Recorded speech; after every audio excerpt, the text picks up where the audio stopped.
Soal ini adalah tentang urutan duduk. Biasa banget, maksudnya sering keluar.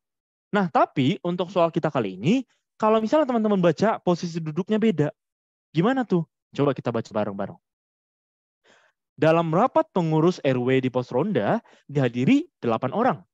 Ada Pak Hamdan sebagai ketua RW, duduk di antara bendahara dan sekretaris, yaitu Pak Andi dan Pak Mikel. Pak Udin berhadapan dengan Hamdan, bersebelahan dengan Doni. Posisi Pak Soni berada di antara Joko dan Andi, sedangkan Pak Romi duduk di depan Pak Soni. Siapa yang duduk berseberangan dengan Pak Mikel kalau mereka duduknya melingkar? Nah, sekarang teman-teman, intinya sebenarnya ada di belakang. Jadi dikatakan teman-teman, duduk mereka melingkar. Perlu dibuat lingkaran, perlu banget, wajib ya teman-teman. Bahkan hukumnya wajib lah, bukan sunnah lagi nih. Wajib banget teman-teman harus menggambarkan lingkaran supaya lebih gampang membayangkannya. Oke, nah sekarang kan udah kita tahu nih duduknya melingkar. Kita coba gambarkan lingkaran. Anggap lingkarannya ini rapi aja lah ya. Anggap lingkarannya rapi. Nah, jadi salah satu kunci dari soal yang duduk melingkar, jumlah orangnya pasti genap. Kenapa pasti genap, teman-teman? Kalau misalnya dibilang duduknya melingkar kan, kita bikinlah misalnya orangnya ada 4. Ada si A, ada si B, ada si C, ada si D. Ini mejanya meja bundar. Kita ibaratkan meja bundar ya. Nah, bisa nggak kelihatan siapa yang di seberang A? Siapa yang ada di hadapan A? Jawabannya si C. Siapa yang ada di seberangnya si D? Jawabannya si B. Gampang kan teman-teman ya? Kalau misalnya pertanyaan cuma kayak gitu, siapa yang di seberangnya si B? Ya si D. Langsung kelihatan. Tapi kalau misalnya jumlah orangnya ganjil, maka nggak akan bisa dikerjain yang itu soal-soal berhadapan, berseberangan, untuk yang melingkar ya. Ingat, untuk yang melingkar. Kenapa? Coba kita gambarkan. Misalkan orangnya tuh ada 3, kita bikin lagi nih. Mejanya tetap meja bundar, tapi orangnya ada 3 teman-teman. Kita bikin A, B, C. Ku ganti pertanyaannya. Siapa yang ada di hadapan si B? Siapa yang berseberangan sama si B? Nggak tahu kita. Entah kalian mau bilang si C, entah kalian mau bilang si A, kan tergantung sudut pandangnya si B ketika duduk kan. Nggak ada sebenarnya seberangnya pas banget tuh nggak ada. Tergantung entahnya si B itu miring dikit, atau si B-nya miring ke arah A. Nah, jadi untuk yang ganjil, itu biasanya nggak mungkin. Soal melingkar itu ganjil. Kalau bahasnya berhadapan dan berseberangan. Nah, sekarang kan katanya 8 orang ya. Kalau 8 orang, berarti langsung aja kita gambarkan 8 buah kursi. Ibaratnya kita bikin gini, kalau 8 tuh aku bikin dulu 4, kemudian kita bikin lagi 4 di sininya. Nah, anggap aja ini lingkarannya udah rapi ya teman-teman ya. Ini dia kursi 8 orang udah melingkar. Apa keterangannya? Yang pertama, Pak Hamdan duduk di antara bendahara dan sekretaris, yaitu Pak Andi dan Mikel. Berarti seandainya aku tulis teman-teman, keterangan pertama kita, itu kita pelan-pelan nggak apa-apa ya. Keterangan pertama kita itu sebenarnya ada Hamdan. Kemudian Hamdan ini duduk di antara Andi dan Mikel. Berarti gimana cara jawabnya teman-teman? Andinya di sini, Mikelnya di sini. Intinya Hamdannya yang di tengah. Gitu kan?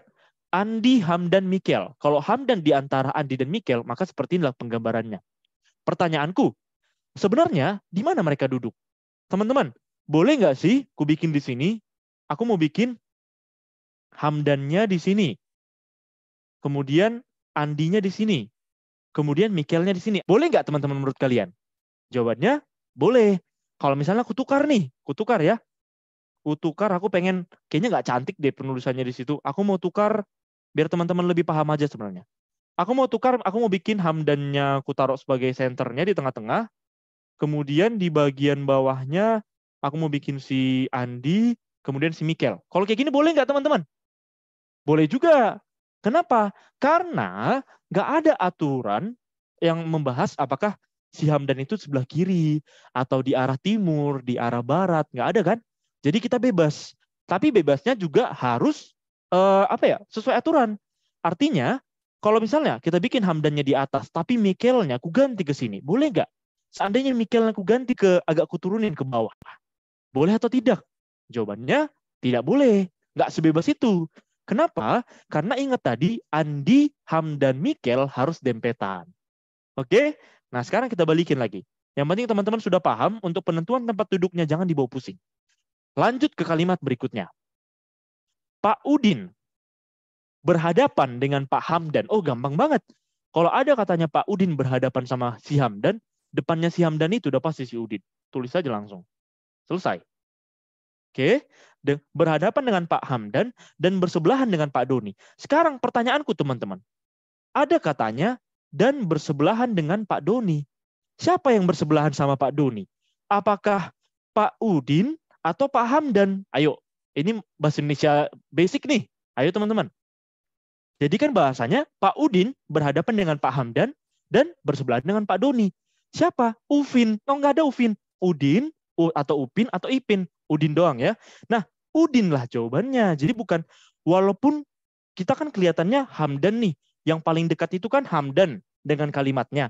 Tapi subjek utamanya itu ada di depan.